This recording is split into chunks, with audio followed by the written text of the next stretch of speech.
I imagine that the crowd that day was a little bit underwhelmed and perhaps disappointed when Jesus revealed the secret to one of life's greatest mysteries, one of humanity's most perplexing questions, a question that has caused kings and rulers throughout the ages to seek after, where wars were fought and multi-trillion-dollar industries today exist to try to answer.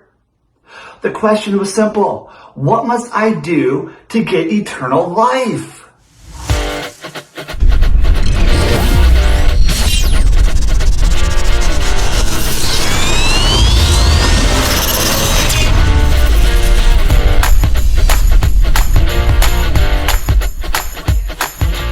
We read in Luke chapter 10 that a man, an expert in the law, a lawyer, a smart person, decided that he was going to take his one chance to ask Jesus one question.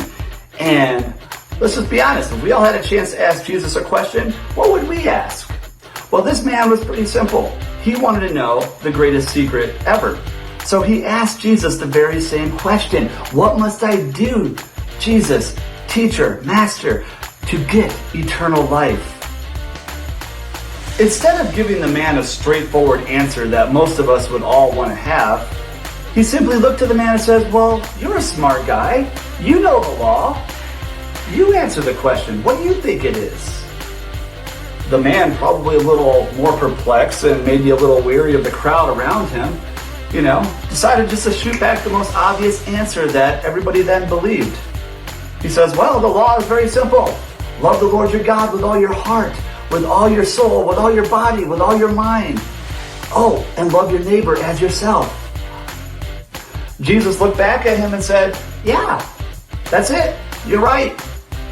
The man quickly thought to himself, okay, I can't let Jesus get away with that. I need more.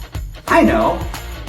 Let me ask him something a little simpler, something that might be a little bit more valuable, something that will help make me feel a little bit more self-righteous in this everyday life I live. Jesus, Rabbi, Master, then please tell me this.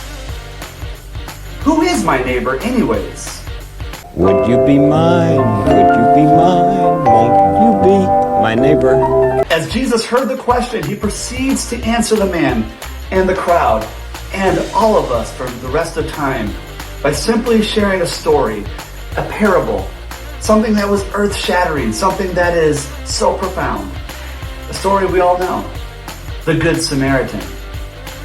You know, that one story where a man was traveling from one place to another, and as he was on that lonely road, a bunch of robbers and thieves came out, and they took everything from him, they beat him, they left him on the side of the road to die, and as the man was lying there dying and suffering, wondering if he was ever going to see his family, his friends, another sunrise ever again, a priest walked by. Then a Levite walked by, the equivalent of perhaps a pastor of a church or an elder of a church today. Both of them walked by, looking at the man, seeing him in his condition, decided that, hey, I have better things to do. I have other things that are more important than saving this man's life. And what do? They walk by. But later on, a Samaritan walks by, a man of a different race, a different religion.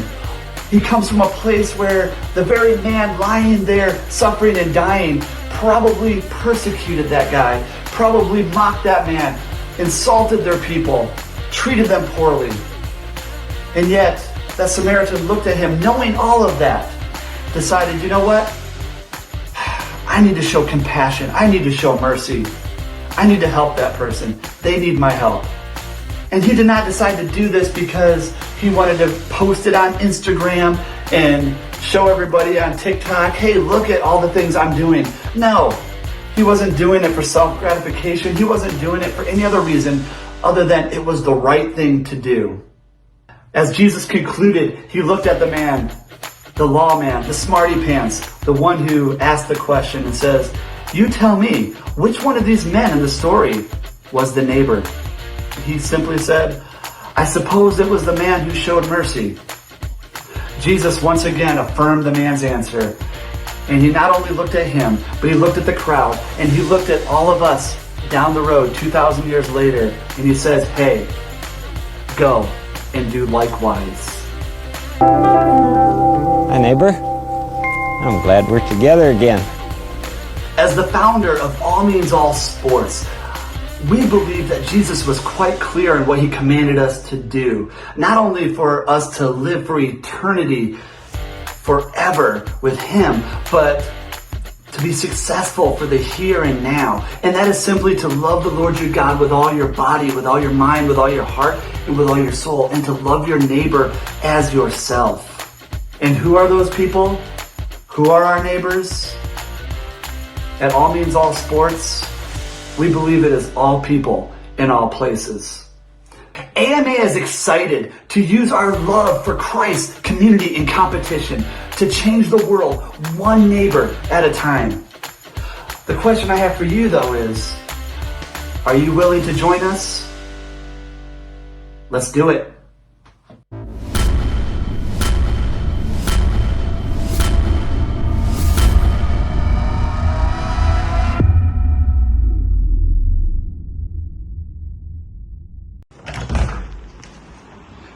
Hi.